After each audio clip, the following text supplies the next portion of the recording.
Welcome to stage. I don't. We had some technical difficulties starting off the day. I don't know exactly what was going on there. But let's get there.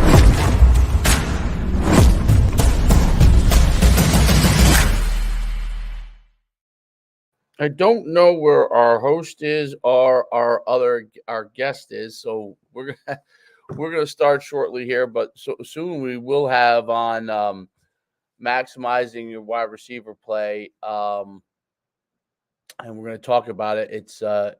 He's Puka Nacua's um, wide receiver coach, Ross Appo, and he works with a bunch of top tier wide receivers out in Utah. And we're going to really discuss wide receiver play um, and talk really in depth about that. So as soon as he comes on, he played at BYU. Was way back in the day at our NUC events, was a overall MVP, was a superstar. Wanted to play at BYU, was a freshman All-American there. Had an excellent career. Now is working with wide receivers in the Utah area, really working with them on becoming the best receivers they can be. And he's got a litany of top players. And we'll have him on shortly. Before we do that, make sure you check out myfootballcamps.com/D1 promo. Recruiting today is much tougher than ever with the transfer portal, with high school athletes. If you were an FBS athlete, a lot of the guys are now pushed down a level, unless you're the top tier guy. It's top 500 player in the country. The other 2,000 Division I athletes have been pushed down because half the athletes are now transfer portal athletes that are in the recruiting process, and college coaches are recruiting transfer path athletes more than ever. And also, if you're a transfer athlete, we have a program for you guys as well. That's myfootballcamps.com/transfer. But this is an opportunity for you to get your name out there. Every one of the players that have come through our program have gone on to play elite level college football, and almost all of them were scholarship athletes. So it's an important program. I do it with Mike Farrell. It's a program that is an elite program that there's nothing like it. Go to myfootballcamps.com/D1 promo. I'll tell you before we get Coach on today, we're going to really discuss and we're going to go in depth how you can become a better player. So we're going to talk about some things that you're going to be able to do as a wide receiver to really become a better player, and to really become an elite player, and really the mechanics of it, because wide receiver play is so important, and it's important to really have the mechanics, the training, and the development in order to be an elite wide receiver. And we're going to talk that today with Ross. We should have him on shortly here. I think he's getting himself on here now. I just don't see him appear. Once I see him appear, we will bring him on. It's a great opportunity to really discuss football, the recruiting process, and all of that stuff as well. So we look forward to that opportunity. It is going to be. Let me see if he's not Ross. Yep. Oh, well, where's your video? What in the heck? Where is my video? Let me see. I should be good at this stuff. This is crazy. But I'm on my wife's laptop here. Let me see. That is odd. So Let's turn the other way. It looks like your video is focusing on something that's like a wall or something. it's definitely facing me because I have my thumb on it. No, I don't. This is let me see.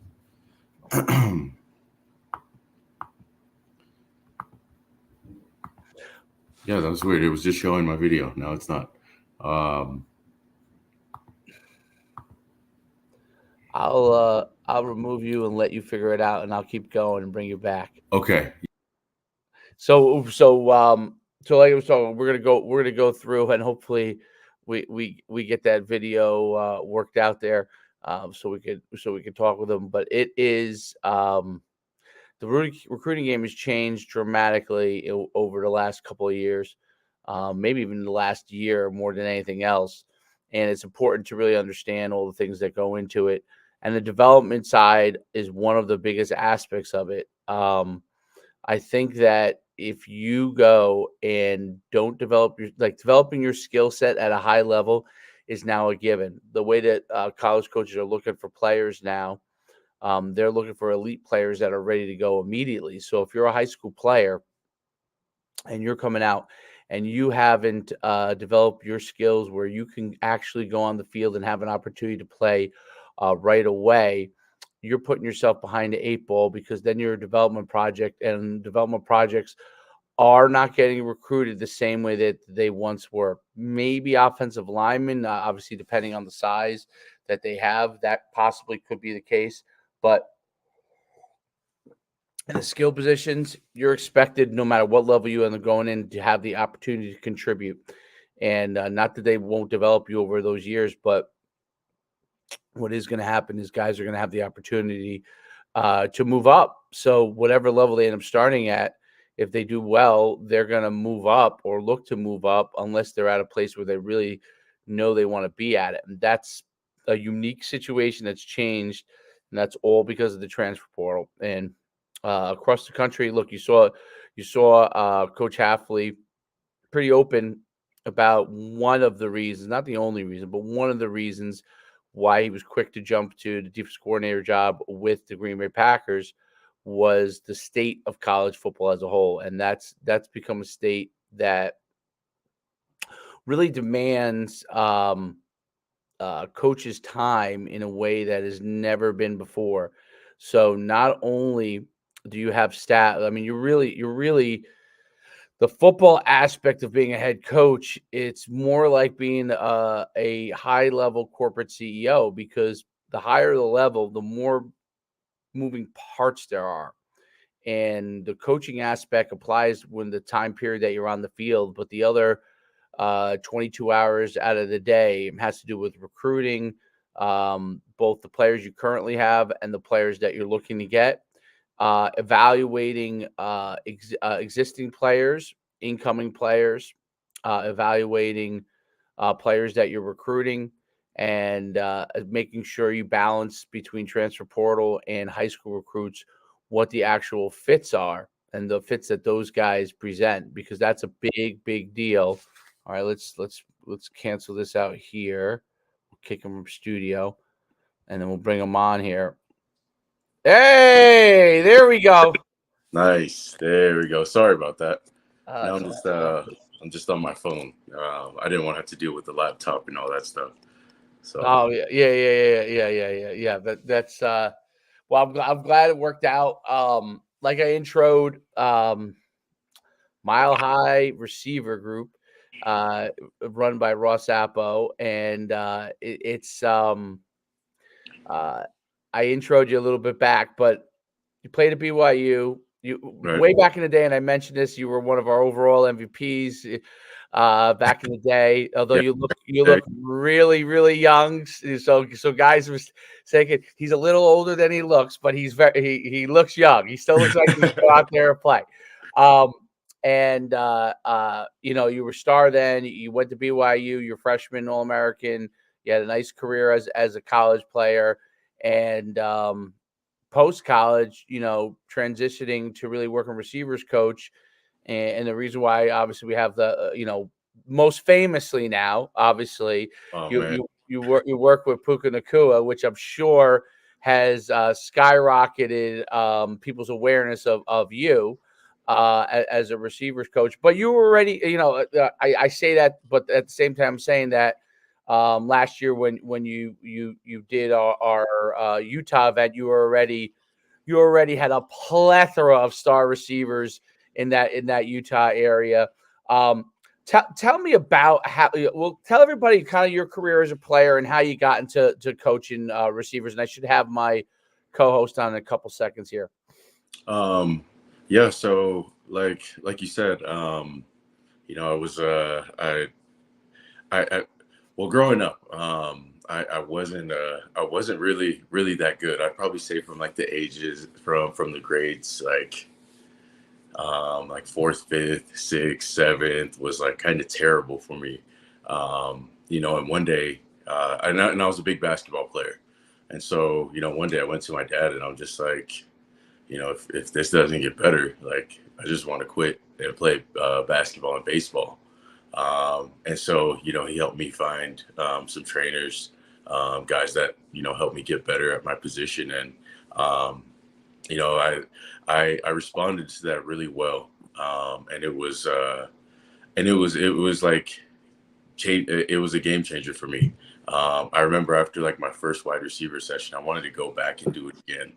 Um, and I figured out like, man, I like to learn like new things, and I started getting better and I started beating guys. And then I ended up at your camp that you had, and then I went there and was just dominating. And then, that was like the first time that I was like actually like coaching other guys out on the field. And I don't know if it was, from that point, but I went on to high school. My receivers, or I guess I didn't really have a receivers coach. Our head coach just told me, hey, work with the receivers. So I was already coaching receivers in high school at the time.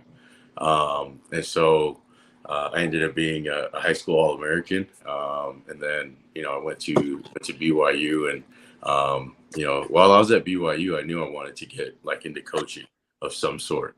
Whether it was coaching, training, whatever it was, I just wanted to work with guys and help them get better at the position. And that's kind of how I came to doing what I'm doing now. That's amazing. And then what you're doing on social media, the thing that I think is different too, like when you post, so obviously your coaching is fantastic. But what you do on social media that I think is different is you focus on what they're doing technique wise and development, showing that and showing, why it's good basically.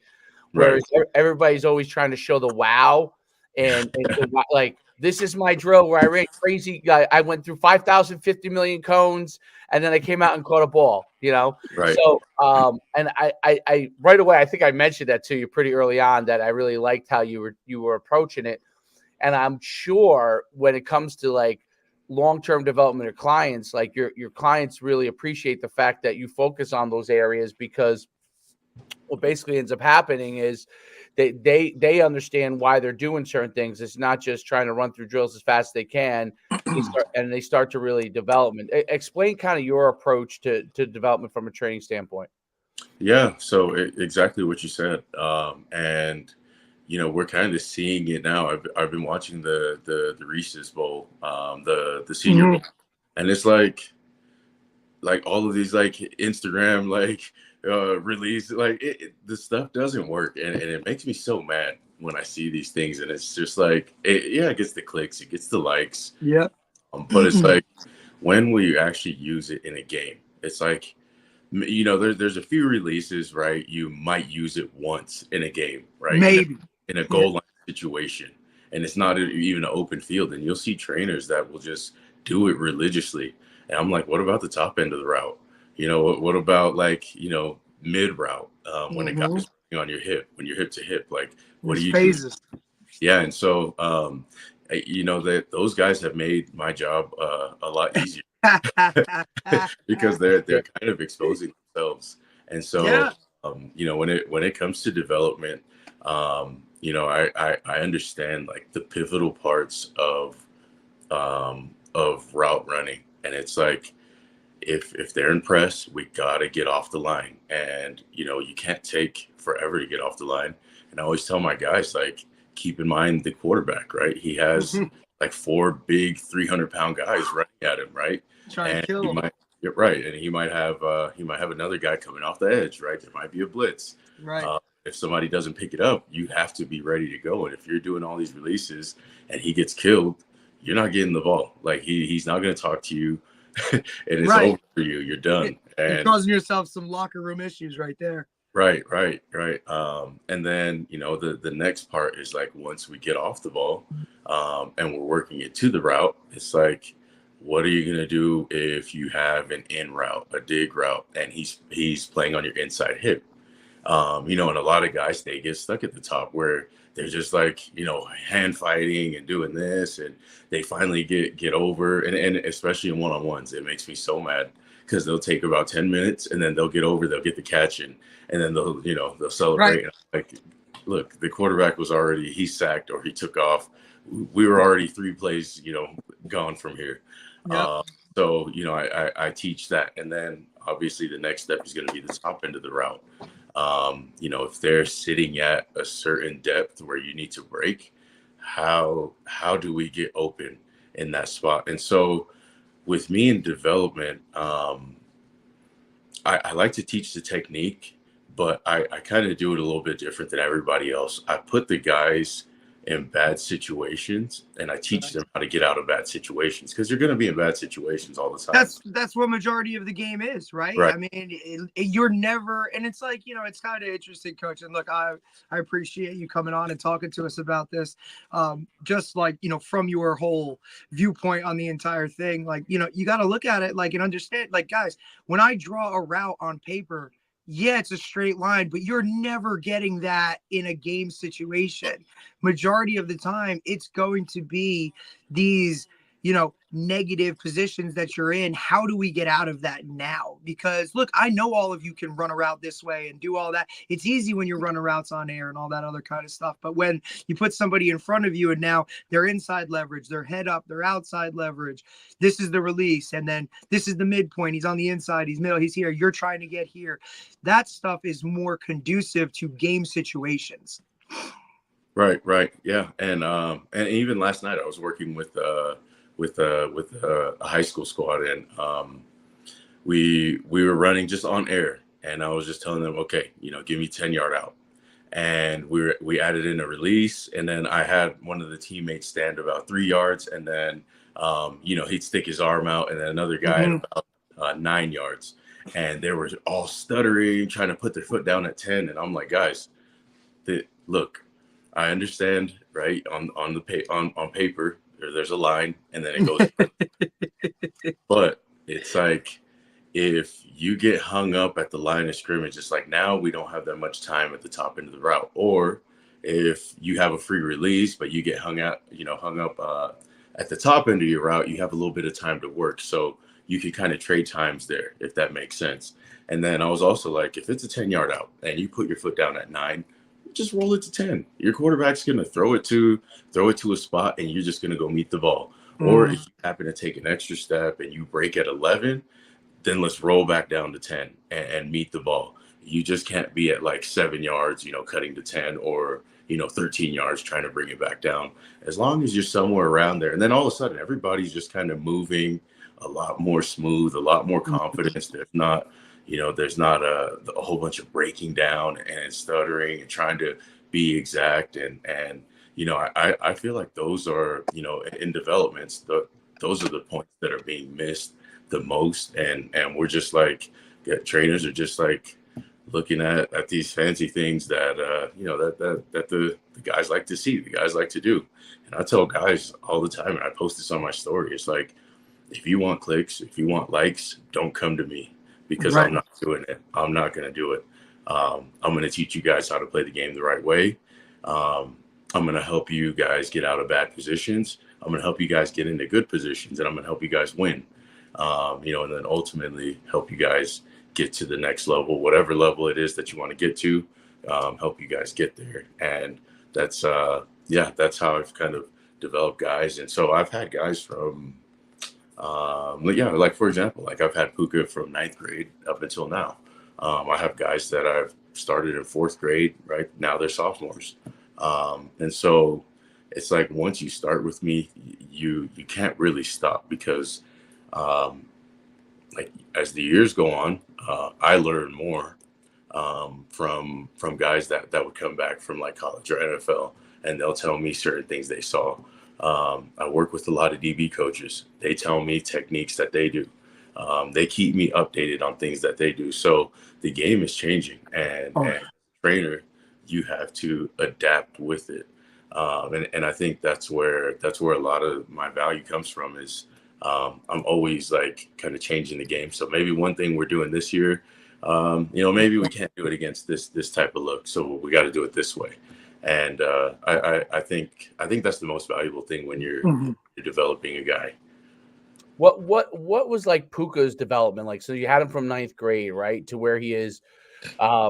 He was drafted, so like but he wasn't drafted high level, and for him to do what he did in this first year was unbelievable, and what he was able to, the level of performance that he had, and his continued development, right? So you could argue that from the time he was in ninth grade till now, this has been a player that's really had continued improvement and continued development. Um, and made the big difference because obviously being opposite Cooper Cup. Super Cup, yeah, being opposite Cooper Cup, that made a huge difference in how they were able to perform as a team. Explain what you've seen over the years in his development from the time he came to as a young guy to now.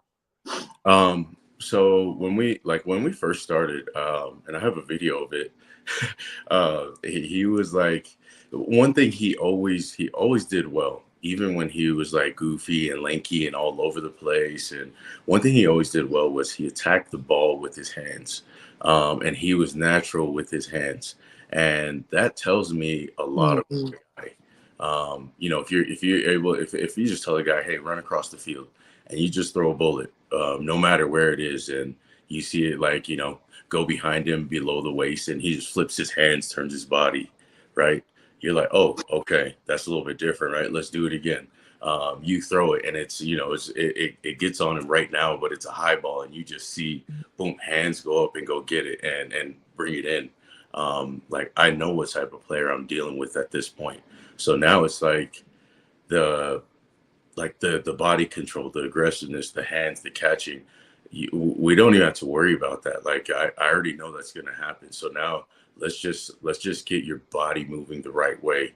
Like a receiver, like an elite receiver would. Let's tighten up your releases. Let's work on the top end of your route. And so that's kind of that's exactly how it was for Puka. He was always a really good hands catcher, always aggressive with the hands. It was just he just needed to work on some body control. And now it's like when you see him play, that's all every step he takes, there's a purpose behind the step. Right. Every time he gives a jab and that guy moves, it's like Puka's gone. And the 40 he ran was like a 4.6 something. Right. Given he was hurt. And so, when I talked to one of the Rams guys, he was like, yeah, we understand he's not gonna, separate at the top. And I'm like, but he is. You're like, yeah. You're looking at a guy, he does all the other intangibles. Like, he's hurt right now, dude. Like, wait till he gets healthy. And now that thing that's a negative in your book is gonna, you know what I mean? Look, he's also benefited from Cooper being hurt a little bit, right? And then, but you can see there's clips of, Sean McVay saying, like, I want this guy, Yeah. And so when I was talking to that scout, he worked closely with Sean McVay, and he was just like reaching out to the closest people, and I told him that, and he was like, yeah, we understand he's not going to get the top end separation. I said he will. I've been working with this guy. I know what he can do. And sure enough, right, we've seen it this season. He's breaking off the top end of his route. There's even catches, his crossers where he catches it and just runs away from the defense. I think he registered like 21 something miles an hour, maybe closer to 22. I know it was like the 5th fastest out of all receivers in the NFL, which is pretty fast. Fine. So that means he's got top. See, there's a little difference too between, and sometimes I was an agent for 6 years in the NFL, and I think sometimes even the scouts sometimes miss the difference between there's 3 things. There's quickness, like guy who can, like a slot guy who really can get quick separation. There's acceleration, and then there's top end speed. And there's the few guys like Tyreek that has all 3, right? All 3. But most NFL players that are successful have 2 of the 3. 2 of the 3. They all have to be quick enough. Everybody understands they have to be quick enough, but they either have to have quickness and acceleration and top end speed. Okay. quickness, and then then they're able to go in another gear to be to have the top end speed. So they need two of the three in my opinion, in order to be an NFL player. And if you have all three, which is obviously the holy grail, right, then you have a chance to be exceptional. And what Puka has shown, which people probably didn't realize, is that he's showing all three areas of. They probably thought he was two of the three, which is an NFL player if you're top end the two of the three. But he's showing three of the three, which means you have the opportunity to be literally an elite player, right? Right. And what I think you brought up a really, really important point that I think a lot of people who play the wide receiver position, and you know, obviously I've been to a million camps and I see it over the years, but it's become more of an issue in the recent years, is body control over excessive movement, right? So being able to use your body, leaning, moving in a direction, up or down, you know, using your body versus excessive movement is what gets you open. The excessive movement, if I am excessive to the right, a good DB knows that he's going to have to come back to the middle at some point.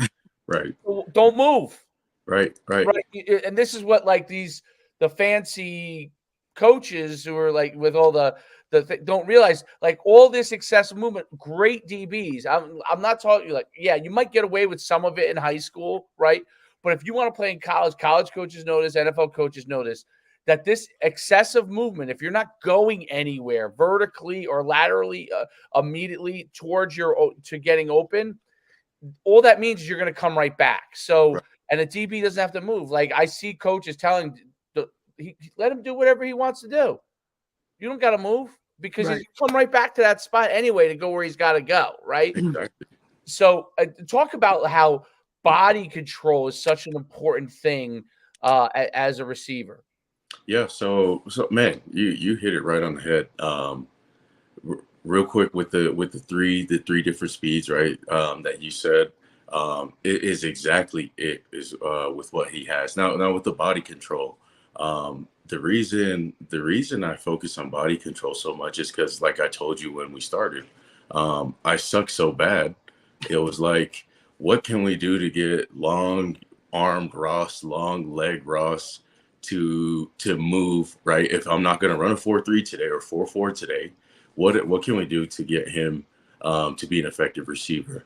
And it was for me to control my body. So it's like, I can't step too far outside of my frame. I do have to sink my hips. I do have to keep my elbows in when I'm doing certain cuts. You can't go out and try to bring them back in, because that's a waste of time. Mm-hmm.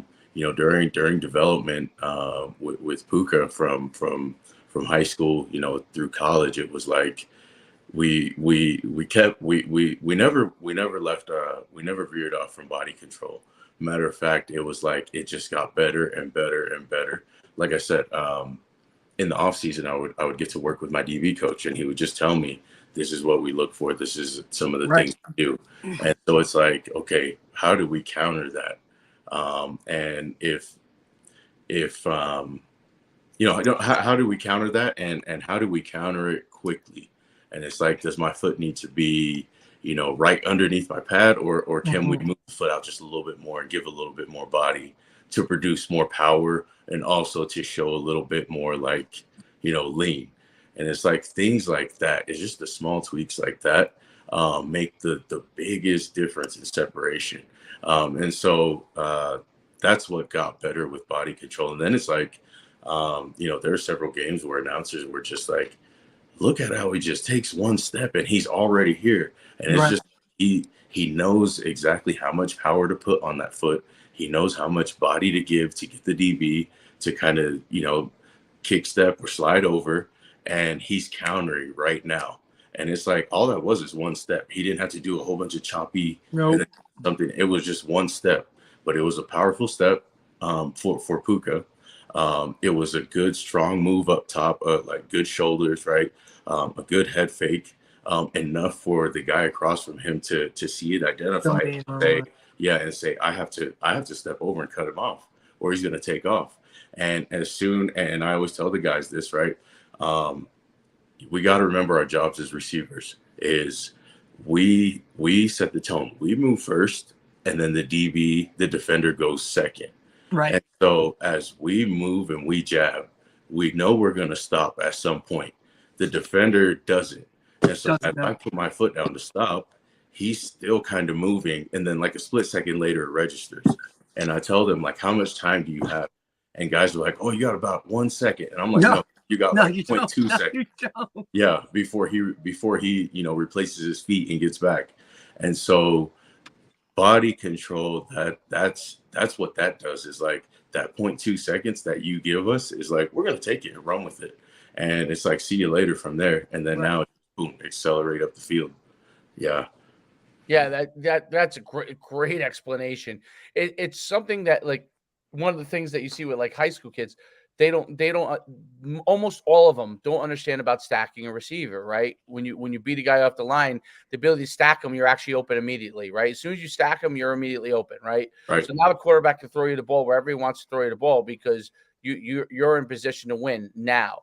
And you'll say it to them, and then they might do it one time, and then they veer off to the side again, and they veer off to the side again, and they veer off to the side, and like, no, you have to be on top of him, because once you're on top of him, he's done, right? Now he has to sprint, and if you turn, he's going to go through you for interference, right? So all those things that you see like elite level NFL, people are like, how come the DB doesn't stop, you know, when a ball's up like a jump ball and he interferes? Because he's already been stacked. Once he's been stacked, he's in trouble. He's in trouble. He can't move to a side, because if he moves to either side, he immediately gives the guy an opening. He has to run straight to catch up. So that's the important thing on stacking. And now they're in complete chase mode, right? So it's so interesting to hear you kind of explain that, you know, how that all works.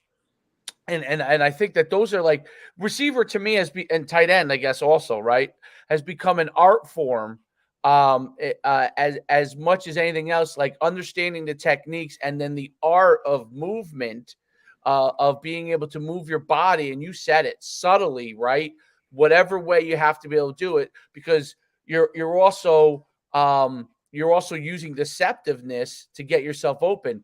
You want him to think you might be doing something else subtly, and you're going to do something, hopefully the opposite, right? So, and there's multiple directions you can go. If you're going vertically, you could run a comeback route, you could run a curl route, you could run a dig, you could run a post, you could run a corner, right? So the DB is trying to quickly react to where you're going, and you're in control. And that's why I think the subtle movement is so important versus the excessive movement, because if you move excessively, the DB is in control. And once you let the DB get in control, you're in trouble. And then you don't even understand why the QB doesn't give you the ball, or why you're not open. And like, I made this move. I made this sick move. Well, the DB didn't move, you know? You can make the greatest move you want. Like, sometimes it's better if you just go directly where you want to go versus making all these moves. Right. And I think it was the art of DB, receiver. Talk about that art form. Sorry, go ahead, Derek. No, I was saying, I think it's one of the first things that I talk about, you know, when we're coaching up our receivers, or even DBs, is like, look, like, understand something. Like, the offense always has the advantage. You know, you're going forward, and you know, like, where I'm going, at what point I need to make a move. You have all that information. So you're on that path already. A DB is reacting to what you do, right? So they're already, like you said, they're behind in the processing from the jump. You already have the advantage. So now just continue and keep that advantage the entire way, right? Because you know, and like you said, a lot of the DB coaches, you know, with all these guys that want to make all these moves going lateral, it's like, that's great, like, for releases, but you've gone nowhere. You've gone nowhere up the field. You haven't chewed up his cushion, and now literally DB play is patience. Let me wait for you to do it, and now if you don't do it on that tight, like, you know, perfect path, I already got you. So the receiver has the advantage from the jump. You know what I'm saying? So I think that was an incredible point that you made, that a lot of these young guys, they just don't really understand that. Yeah. And you know, it's just funny because I talked a lot about this last night. So I had guys from going into freshman year all the way up through varsity. And I think a couple of the guys, they're going to be D1 prospects. And even those guys, they weren't really grasping the concept. And so I have this term that I use for the receivers. And this is a game changer because I talked to this to other wide receiver coaches. So this is a little free nugget here for you guys that good. I use the term no blinker, right? Yeah. And so like I asked the guys, and I'll ask you guys, right? When you're driving, when you turn today to get and say we're at the field, I asked the guys, did you turn left or right, and did you use a blinker today? Right. And then I ask you guys, what do you say? Yeah. Yep. And I say, why'd you turn a blinker on? Why? You had to let somebody know. We had to let them know where we're going. Right. And so if we drove and we didn't use blinkers, what would happen? Exactly. Yeah. Yes. People on the road, there would be crashes. They wouldn't know where we're going. So 100%. So what I do is like I walk towards them and I say now when you think I'm going to brake. So I'll walk, and then the first thing I'll do is like start stuttering my feet, and they'll say now. And I'm like, how'd you know? Oh, your feet started stuttering. Okay. So the first blinker is we stutter our feet. Second, I'll walk to them, and then I'll start sinking my hips, and they're like, now. Okay. What was it? Oh, your hips started sinking. So your second blinker is your hips are sinking. I'll back up, walk towards them again. I'll start to look down. They're like, now. And I'm like, what was it? Oh, your eyes went down. Right. And so there's 3 blinkers right there. And I'll back up, I'll walk again. And then I'll like pop up my chest, and they'll say, now. And I'm like, what was it? Oh, your chest popped up. So I said, there's 4 different blinkers I just gave you. And then I'll back up, I'll walk again. And then boom, I'll just step and cut. And they'll say, oh, now. And I'm already like 2 steps into my cut. And they're like, oh, okay. Yeah. Right? That aha moment. Like, yeah. It's like, and you know, that goes back to body control. Can you run a route without, unless we have a double move, right? Unless it's something like that where you're giving something away. Can we run a route straight up without showing that the break is coming, right? Because, and I told the guys, imagine if you're on this side of the ball and you see me just running at you, and it looks like I'm just running a 9. And then all of a sudden, boom, I just break and I cut. Like, what's that going to look like to you? And they're just like, I'm just going to be way behind. Yeah, duh, exactly. Yeah, and so that's like, that's one of the biggest terms that I use. And that's like an easy way for me to get guys to get into that like aha moment is I just tell them no blinker and just run. And when you're ready to break, right, you just pick your foot up, boom, put it down, sink the hip with it, and then get in and out of your cut. Obviously, there's a lot of teaching that goes, into it, but the general picture is that right there. That's a great one. The no blinker is great because I was thinking of receivers as playing poker, right? And you show your hand. If you show your hand, they're going to know where you're going, right? So that's such a great term to use and so easy to explain to any receiver that they understand the difference of how it all works. That's an amazing tip. I know Coach D wrote that down. Definitely. Yeah. And then got it. That's amazing. Talk a little bit about recruiting. So and I don't know if you deal with players that have I'm sure you do coach kids that have transferred, and you obviously coach high school kids. Talk about some of the things that maybe your players might be experiencing recruiting that's changed maybe in the last couple of years. So the transfer portal crazy. has been tough. I have guys that are and so it's like now to go JUCO, to go D2 is like, guys, go that route. Just go that route. Get better, get developed, more developed, and go. Luckily, for me, man, I hate to say it this way, but I'm developing these guys the right way. So I'm actually like able to pump these guys out. But then I have, then I have these guys that just aren't there yet.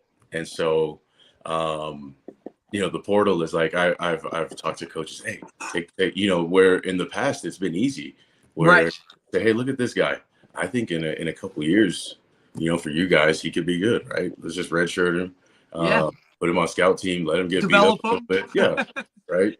And it used to work. And I'm just like, sending guys to college, I was like 90% of my guys would go. And, it's dropped a little bit because now it's like, hey, coach, take a look at this. No, what do you got in the portal? And, now I deal with guys that are in the portal that are looking for homes. And, and these coaches are like, man, we're only going to offer, like, for example, this year, I won't say school or anything, but it's like, we're only going to offer, 3 2024s. The rest, we're going to go. We just want guys ready.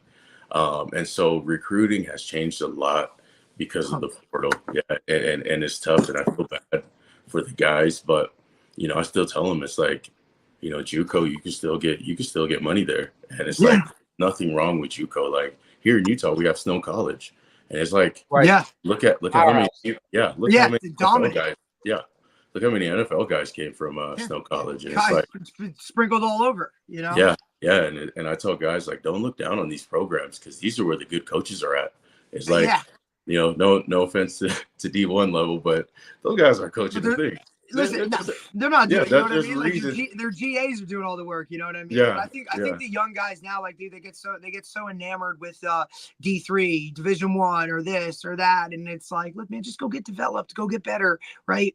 Trust the process, and if you're a good enough player, you'll get there, right? Like, we understand the numbers and all that stuff.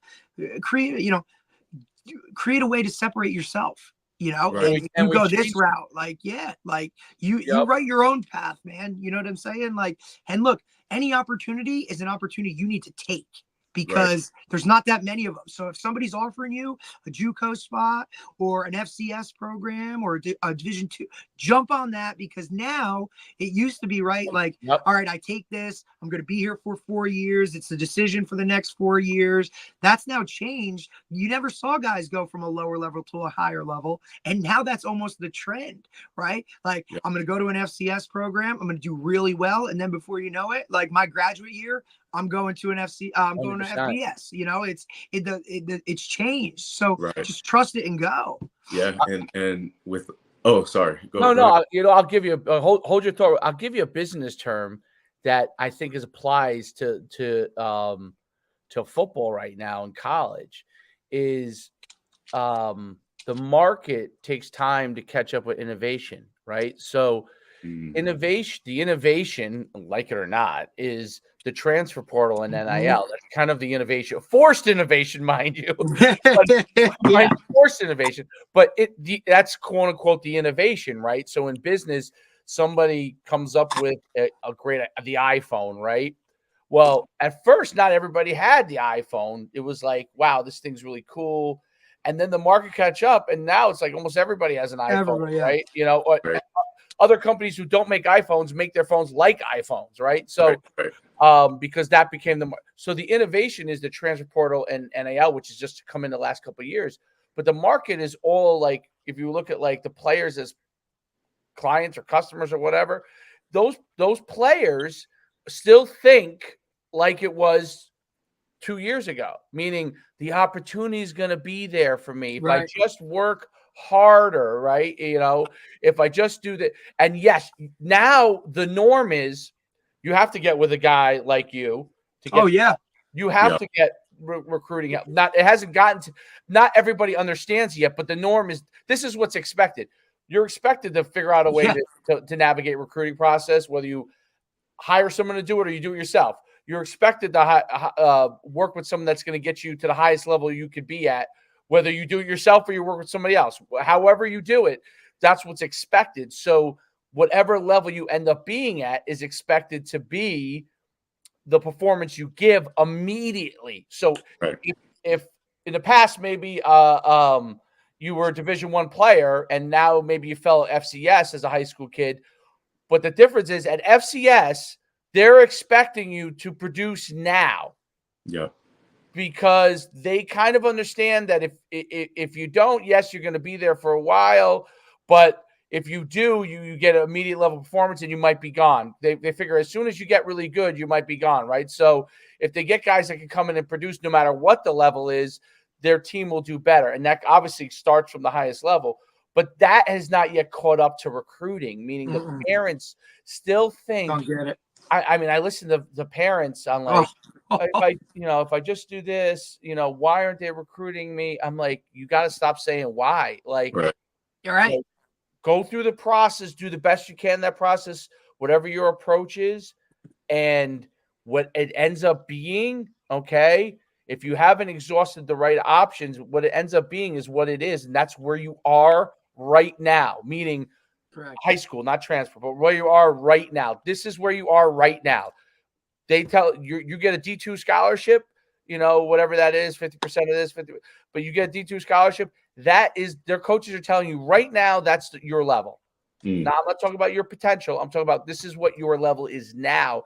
And that's the hardest thing for people to change their mindset on. It's like, they can't swallow that pill. Yeah, we all were cultured that if I come in, I have potential to be X. Yep. They're going to develop me. And that is what has changed. And it doesn't matter whether you like it or not. What the expectation is, you're going to do all the things necessary. So when you get recruited, this is the level you're at. So if you were a guy that literally, I don't know, let's say you're a kid that plays high school and didn't train with you and didn't get help recruiting and just kind of played, right? And actually maybe has really great potential if he worked with somebody like you, right? But he didn't. Just never took that next step. step. Raw guy, unless you're 6'7", you're not getting recruited. You are not getting recruited. And you're going to may get recruited, but you're going to get recruited to a lower level. And you're going to have to go and perform there because that's the level you're at now.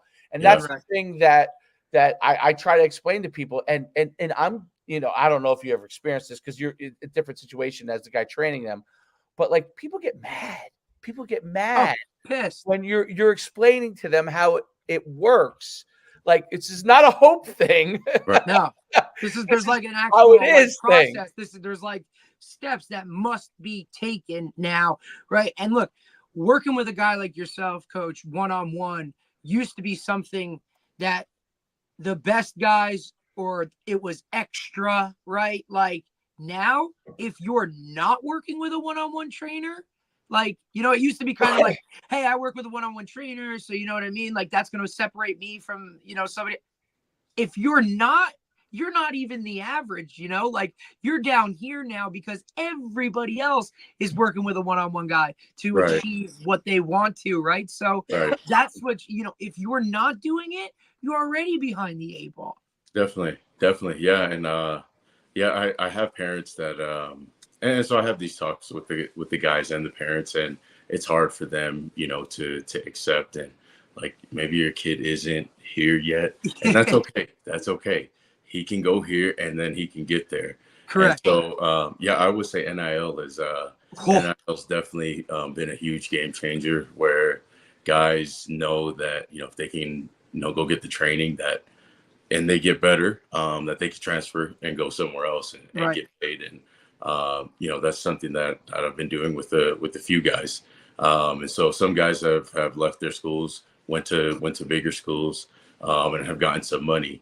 And so, the portal NIL have just been game changers for me too. Yeah. Yeah, and it's why you see like I think we were Coach and I were talking about yesterday. Like you're going to see a lot more college coaches leaving for the NFL because they just don't want to deal with that aspect of it. Yeah, it's such a headache. I don't blame Nick Saban for leaving because it's like why would you develop a freshman, right, and then a sophomore, and then they just go and leave? They're gone, right? It's like I did all the work, and now this guy's going to reap benefits for somebody else. Like I get it. And also the need to win now, right? Like it used to be coaches got, 3, 4, maybe 5 years to turn a program around. If you haven't shown something in 2 years, well, you know what I mean? Like now you're out the door. You bring in a freshman. Well, yeah, by the time he's a sophomore, like that's 2, 3 with a red shirt year, maybe 3 years of development to get a guy going. I can just go grab a guy in the portal that has, 500 snaps at a Power 5 school somewhere else. Come to me, and now, bam, we're in and we're winning. And now it's, who wants to play that game? Definitely. Yeah. And I wouldn't want to. And I have put the tweet out. Sorry, Is that the baby there right there? I saw it. Hey! Little baby girl here. This is my second girl here. This is your second girl. Yeah. Hello. And hello to wifey back there. Hello. Yeah, she's up early. Hey, Wife is going to get her hair done. So I got. Oh, hell yeah. Listen, you go get your hair done. Like, you deserve that. That's so all. That's she'll be joining me here. No, that's good. All good. Love it. Mine's freaking passed out. She's on nap number 2 already. Thank God. Yeah. So, you can take yours. Okay. But yeah, like you said, I do have these conversations, and they are hard ones. And I put out a tweet, and I was like, I would not want to be a college coach. Like what I'm doing now is perfect. I don't have to deal with guys leaving. I don't have to deal with, I don't have to deal with other schools, right, trying to take my guys, and all that stuff. It's like it's the perfect situation that I'm in as a trainer. I don't know what the college coaching landscape is going to look like in the next years, because I see like up here in Utah, Coach Whittingham was like, we need like $7 million this offseason just to make some things happen. And to me, it's just crazy that's the numbers getting thrown around. Ohio State got $15 million to build an all-star team. So they were able to get Dion was talking about, right? Like he said, somebody threw out a number like, 50 G's. And he goes, 50 G's? 50 G's doesn't even get you a PWO. Like that won't even get you a QB. QB. For NIL. Like, what are you talking about? Like, yeah. So it's crazy. And like BYU, they've taken like a unique stance on it. They're not even really doing NIL. I know they did. I think they did with Slovis, I think. But for everybody else, they're just kind of saying like, hey, you come here, we'll set you up. When you graduate, we'll take care of you. While you're here, we'll do things that, maybe, NIL, NIL could do, but, we'll do other things to help take care of you. And, they've been able to land some recruits, but it's like, you got to pay guys if you want to. How long are you going to be able to sustain that model, right? Right. If you want to win championships, it's like these days you got to pay guys. And to me as a former player, I could have made a lot of money coming out of high school. So I'm glad the guys are getting paid now. As somebody that trains these guys and sees the different personalities, it's killing college football. It is killing.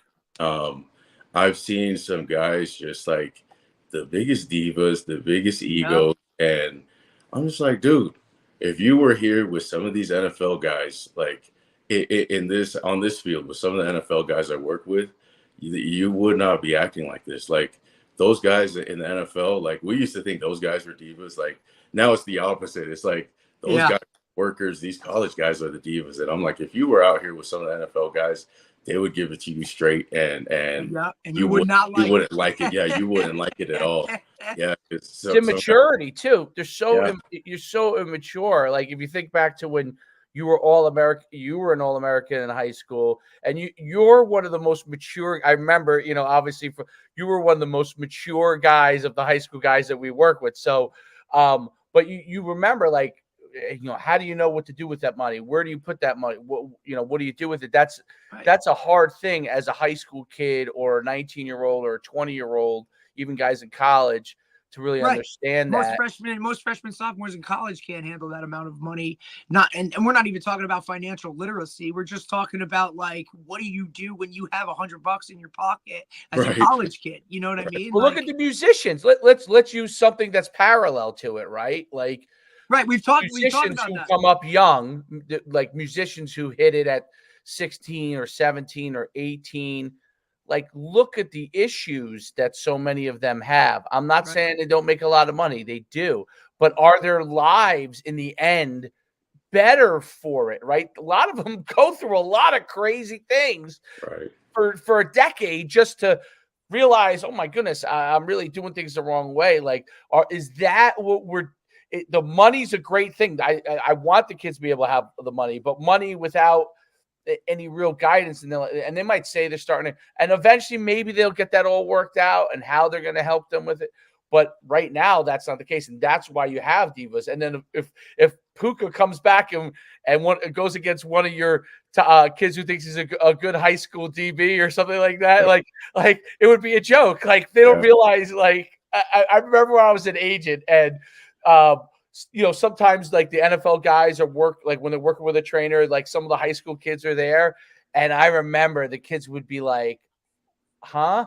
I'm like, "Yeah, like that's a grown man right there. Right. That's Right. physically a grown man, and mentally, like he's not going to get worried if he drops a ball one time. Like he's going to fix it immediately the next time. He's gonna fix the route the next time. He's going to fix it. He's not even going to say a word. He's just going to fix it. Like he's not even going to tell you what he did. He's just going to fix it, right? and then you're left looking silly, and it's part of obviously it's all kind of plays into it all at the same time, which is why it's like a crazy storm, because 7-on-7 is so crazy, and all these things are all happening all at the same time, which makes like this perfect storm of activity. But it's wild. I mean, listen, it does make for football has become like a reality show in every sense of the word, like all the time, everywhere you go, like not just the NFL. But it's all a reality show, because when you put all these like different ingredients into the pot, you get like a crazy type of situation, Yeah, I think I had seen two situations that stand out to me. One, there was a QB that I seen that he had transferred twice in one day. So he was out of school, he hit the portal the same day and ended up at another school in one day. And I'm just like, I remember like when I was playing, like transferring was a scary thing.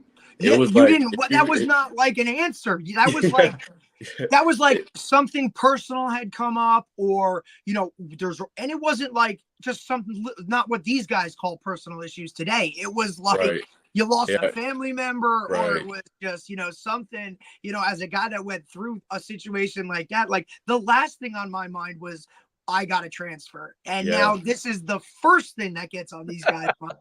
And like you're talking about with not wanting to be a coach, like talking about having to, you know what I mean? Can you imagine having to control, a locker room where the guy next to you is making this, but I'm the starter, but because he gets, he's better as a social media marketer. He's making more money. Like, come on, man. Like, how about like, let's just line up and whoever is better is better. And it's not like that, it's very much of a me culture.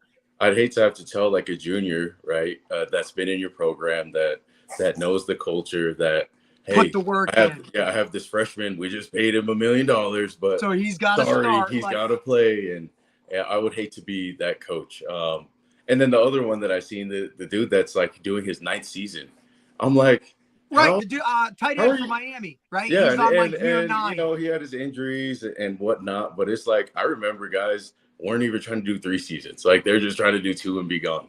Now it's like guys are coming back for 7th, and I'm like 9.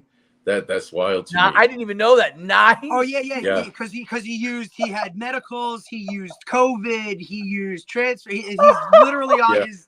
It was like there are dudes in the NFL that are already on year like 4 or 5, and he was in their recruiting class, and he's still a senior. He's a college veteran at this point. He's older than half his coaches, guaranteed. He just likes the college parties. That's what it is. He also probably knows he ain't going to make any money in the NFL, and he's making more on an NIL deal. Like some of these guys are talking about, like, hey, my signing bonus, I made that in my first semester, wherever. Like, well, yeah, if you have to go in the work world, right? So let's say, I don't know, his first job, he was getting $50K or something.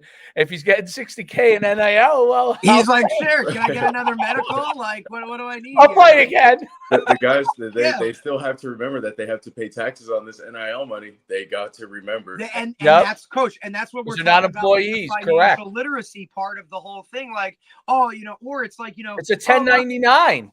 It's like, hey, my uncle takes care of my money. It's like, does your uncle really take care of your money? Because where is your money, buddy? You know what I'm saying? Like, that's funny. Yeah.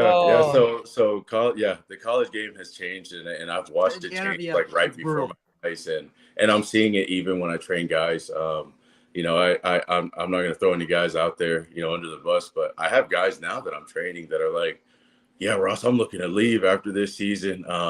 I just need to tighten up on my routes and stuff. And I'm just like, that's what your thought is? Like, how about go win some games? How Yeah.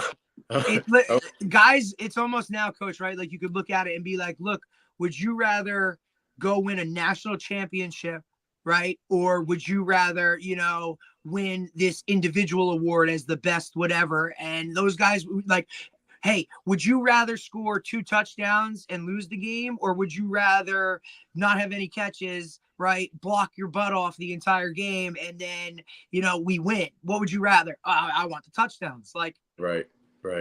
you're like, man, you should have been a wrestler, or you should have run track, one of those individual sports, man, because Right. you're relying on 10 other dudes. And once I hear that from you as a teammate, old school type of like, bro, go, like, Yeah. go. Because Yeah. I could care less. Get in that transfer portal, buddy. Good luck. Right. So It's a different world. Different world for Ro- sure. Ro- Ross, tell everybody where they find you. It's not hard to find you, but tell everybody the best way to find you, and we'll let you go so you can spend some time with your baby. Oh yeah, no. So they can Being go a to my saint, website. by the way. Yes, Saint.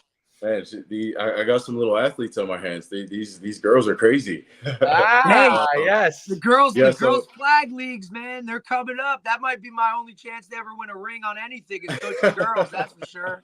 At least That's I know awesome. they'll listen. That's awesome. Yeah, so guys can parents, players, they can reach out to me at rossapo.com. Fill out a questionnaire. It goes straight to my email, or they can go to Instagram. It's at MILE_WR_training. And then Twitter is at RossApoWR_easy. And you could just reach me through all three of those. And I get back to people. It just might take a little bit because I'm just like super overloaded with guys. Hey man, like it's a great problem to have, coach. Yeah, busy is a good problem, but like I said, with NIL and the transfer portal and all this stuff, and it's harder to get into college. Like I haven't been busier in my life, and then with the success of Puka and a lot with Puka and other guys, it's like guys here in Utah, they see like, oh, I can do it. Right, of course. A guy from Orem, right? If I said Orem to you guys are probably like, I never even heard of an Orem. Nope, never. And so it's like if a guy from Orem can do it, I'd love to give it a shot. And I think Utah has been coming up, and Coach, I tag you and stuff all the time. Yep. It's like I had freshmen that had like 10 plus offers. Yeah. The MVP of your camp here, Jackson. I mean, he's one of the best in the state, and it's just like. Stud. Yeah, and it's like these I have a ton of 2026 guys that have a ton of offers. 4-star guys, I have 2027 guys. Awesome. I even have a 2028 guy, and so it's like amazing. 7th grader. yeah, and so coaches they're taking what I do more seriously because they understand it. And any type of information that they can get from somebody that they now respect, right, or has that background, like, hey, this guy literally trained the best receiver in the NFL as a rookie this year. Like, he must be doing something right. Let's talk to him. But not also that, like, who else does he have coming down the line that maybe I can hit onto? And we're not just talking like, college guys now. Now you're talking like NFL guys that are going to be looking to you to be like, hey, maybe come work this guy out. Or what do you think? Let me send you his film. Like, you've just opened up a lot of avenues for yourself, man. And as a guy that's been coaching receivers for a long time, like to finally have a guy that like, you're on the wavelength at that level that's saying the things that, now we've been preaching for years and years, like, thank you, it's all good.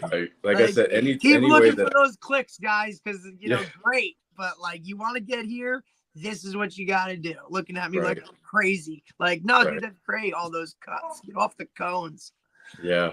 So like anything I could do to send a message to the younger guys, like getting on here, because I know the reach you guys have is like anything I can do to help those guys, anything I can do to help elevate the game, even if I'm not training the guys, is like that's a win for me. And so, anytime you guys have these shows and you need somebody that can talk wide receiver talk, let me know and I'll get on. There's no hesitation. I'd love to do this again with you guys. This was awesome. Appreciate it, man. I could sit and talk ball all day. Oh yeah.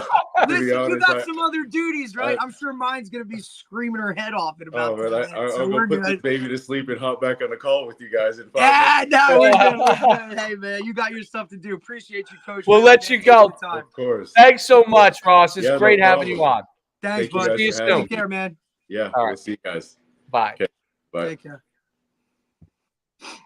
That was great. That was awesome. Because you're talking about realistic stuff, bro. You know what I'm saying? Like, and to hear it come out of a mouth of a guy who coached the best receiver in the league, you know what I'm saying? Like, kind of solidifies it and like, hey, this is what's working right now. That's great that this guy did this, or you know what I mean? Like all this stuff. But come on, man. Like, if you really want to get to a level that you want to get to, this is how it's done, you know? Absolutely. Can you name 2 other podcasters that could talk a full hour on receiver play? It was awesome. He was great. He first of all, I love how he broke down. Like, I mean, I wrote down 3 phases of the route.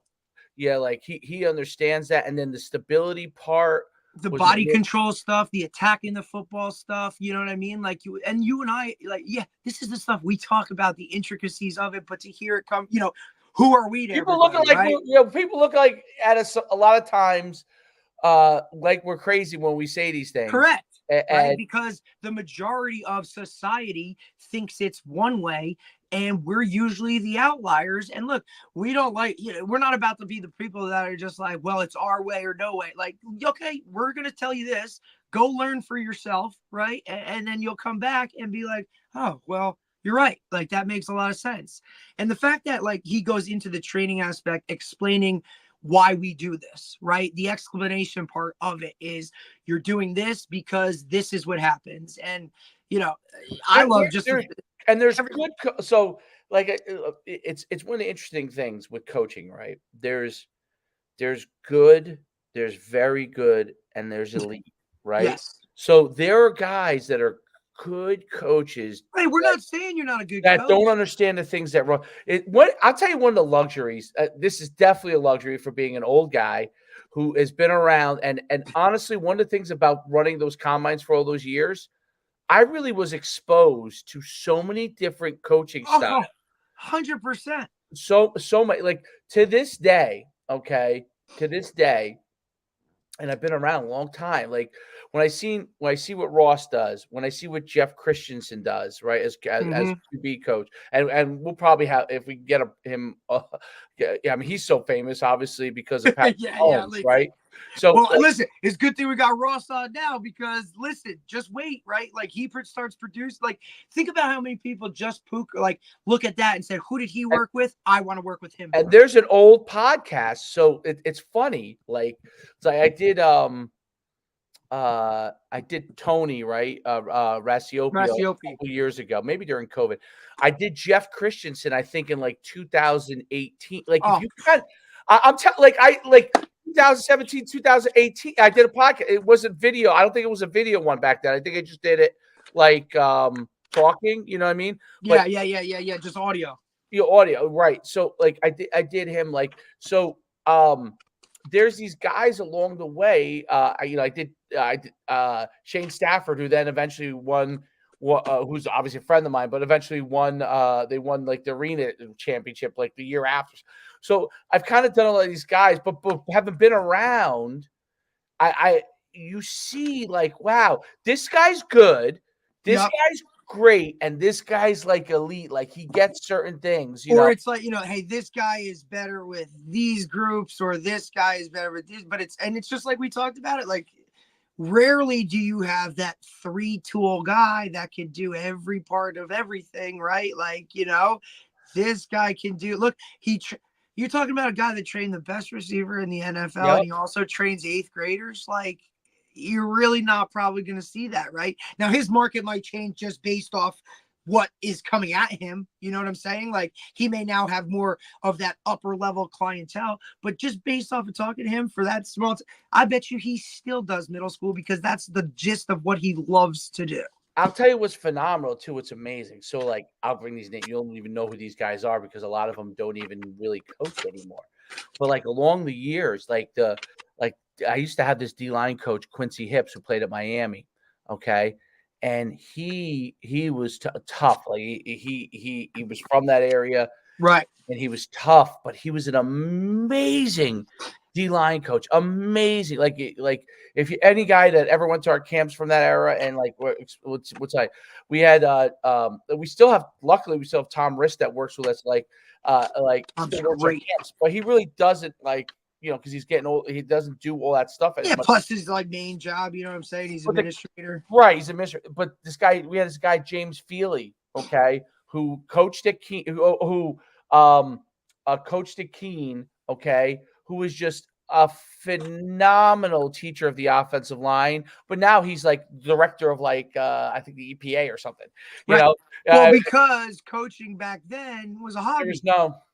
Yes. There was no career path. We talk about this all the time. Now, look, it's a reason a lot of these older school coaches are getting out of it, because, I mean, and people always ask me what happened to James Feely. but the other James part Feely's of it too, like right, an executive, like the hard part is, like, here you like it's not, the guys never leave coaching because of the coaching. They leave because all of the other stuff outside of working with my players, unless you want to go to O's. college and live that life, it was difficult, right? And but yeah, he was phenomenal. The greatest DB coach, who taught a lot of the guys who now coach DB all over the country, okay, was this guy Barry Harris. We had this guy Barry Harris, who was from Englewood, and he used to coach at PC, Paramus Catholic. He was a coach. He was the head coach at Englewood when I was at Powell Park, and he had the two Winfrey and Wingate, like those were his guys, right? But he wasn't around that well. Twin Towers, dude. But he could coach DB, dude. Like his DB drills, he used to always say, he said, don't put the camera on me. I don't want to give him my secrets. He used to always say that, like, don't put the camera on me. Now, Coach Harris is he's probably 6 or 7 years older than me.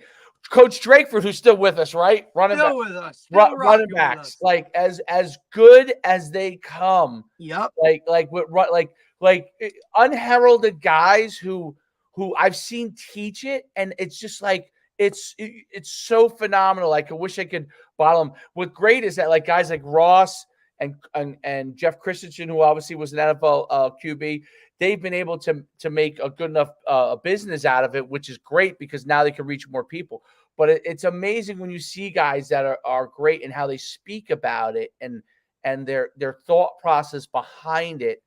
And it's about where are you going to go. Like, people could do all they want for clicks, and then it's like, see that this guy, he has Puka Nacua, and he developed him. Not just was he obviously was, and he talked about it. It wasn't like he had no skills. Here's the other thing too. Like, I think that was a key part, right? Like, I think that was a very key part that he talked about. Like, and it's probably the most underrated part of receiver play that nobody ever talks about is attacking the football, right? And because you can look. In high school, right? Obviously, we know the higher level things tighten up more and more. But the biggest thing in high school football, man, is look, because you might not have that best quarterback that's going to throw that ball, that's even going to throw you a spiral. But if you're at least coming back and attacking it, dude, like, now you're on a different level. Like, and if you have that, and how many times do I talk? Like, you can look at a guy and, like, you can literally see, like, oh my God, but he has this. He has one thing, right? And you can now work off of that and develop it. And I just think that's one of the most underrated things. And he's talking about that guy had that from the jump, and he knew, look, he's got that. I know I can build on the rest of this stuff. Like, yeah, he's going through puberty, so that's why he's goofy and he's all over the place and his body control is whatever. But once we tighten all that up, right, now he's got this that's huge. And I love it that he was like, well, he's going to separate because right now he's hurt and you're still going to take him, right? Because had he not been hurt, run a better 40 time, maybe he's not a 5th round pick. And now he's a 3rd round pick or a 2nd round pick. Or maybe he goes to a different situation where it's not a Sean McVay who throws the ball more than others, right? Or not Matthew Stafford at quarterback. Maybe he goes to, so everything happens for a reason, fellas. Like, understand, trust the process, and kind of go to it, right? And look, take a lower level offer, a JUCO, and do that. You're hearing that from a guy who was a big time player in himself, right? Like all he was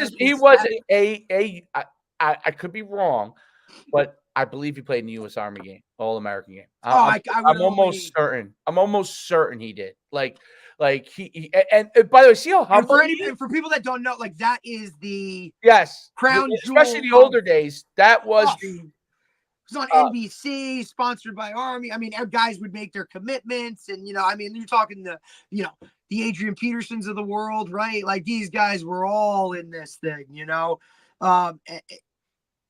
I just love that it's like, wow, there's an advocate for guys like us. Like, thank you, buddy. Appreciate you.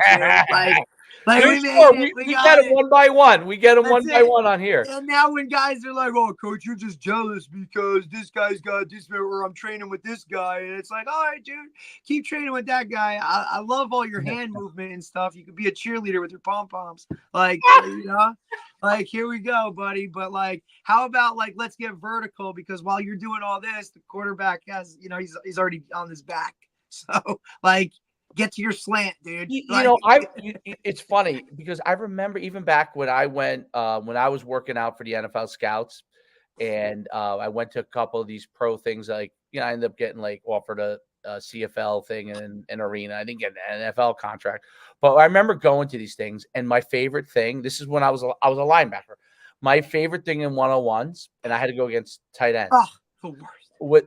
I had to go against tight ends, but my favorite thing was when they would try to make a move, because like all these moves, because I would just wait and then I would just jam them. So I would jam the F out of them, and that would be the end. And the guy, I remember, you do that. The guy, I see the guy right. I remember check mark. I was prorated because not just I tested really good, but not just because I tested good, because in the drills in the 101, I remember like every time. I don't think a tight end caught a ball on me there. And it was because they would try to. This is back in the 90s, right? These guys. This is why those guys weren't quite good enough, and obviously I wasn't perceived as good enough to go to the NFL, but I was right on the borderline. Those guys weren't good enough because they would make too many moves, right? And I would just jam that what out of them. You try and do too much. And this is the other part too that a lot of people don't understand. Like, okay, like from a trainer's perspective, like, all right, you guys just paid for an hour. I got to fill up an hour. Like, it don't take an hour, bro, to teach you about receiver play. I mean, we just talked about it for an hour, but that's because we can talk more than anybody else. Like, but like, I was just saying, like, this is, like, here you are, like, trainers need to start coming up with stuff to do. Right. Because when the gist of it comes to it, man, like, I can say everything I need to say in this amount of words. And if you do it right, we don't got to be out here going crazy. Like, more of it is the mental side of it, about having a plan, right? If he does this, I do this. It's the physical stuff comes with that, and creating that muscle memory by doing those things over and over and over. And the other part I love is that everything he does, he talks about, look, this is for when things don't go right.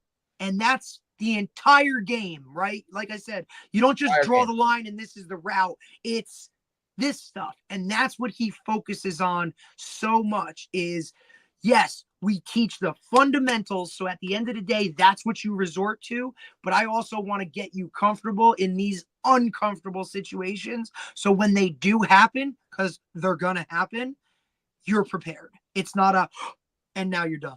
And you made a really important point. Okay, you don't need all this time to run 9,000 routes. Okay, and here's why I explain this. That's your training aspect of it, right? That's your strength and conditioning stuff. That's correct. That's your actual skill base. It's like your receiver stuff is minimal. I relate it to like if you run track, okay, your warm up may take longer than your actual workout because Right. if you're a sprinter, you're going to run, I don't know, 6 intervals or 8 intervals, but they want it to be at a certain level. They want it to be at a high level. Quality, not quantity. Quality, Correct. not quantity. It's the same thing. Look, And there's a difference between a quality day and a quantity day. 100%. And now that's also load management, right? And Right. and it relates. Listen, this correlates to football in every facet because football is the only sport where you're practicing way more than you're playing, brother. Right. You're practicing 4 days a week for one game. And that's what this is all about, dude. Like, you got to work.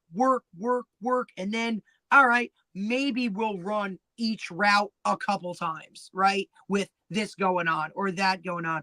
Majority of this stuff is put the work in, brother. And then it makes it easier when you see it and do whatever. And a lot of the other stuff, like, receiver play, how many targets you really going to get a game?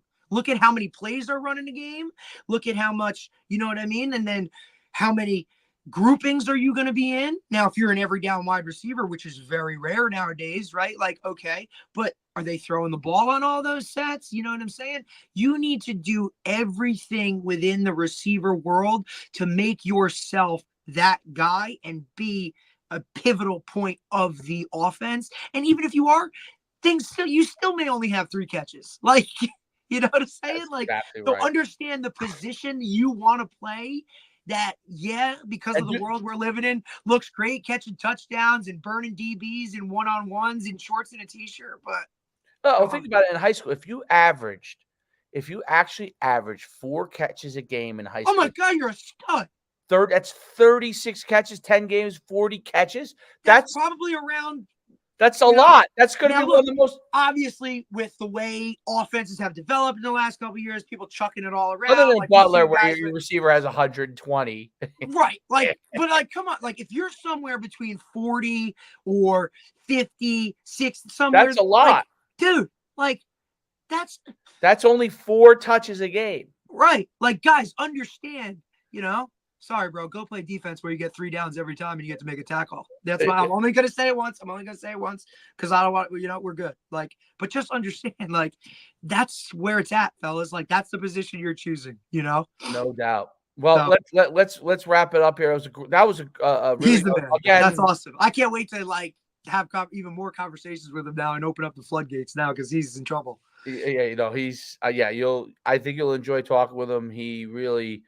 I'm gonna set up a play date in Utah. Yes, right. He's got daughters.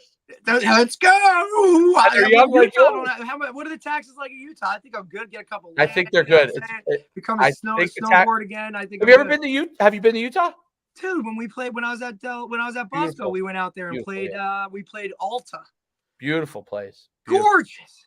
Beautiful place. All right, let's jump off. Great podcast.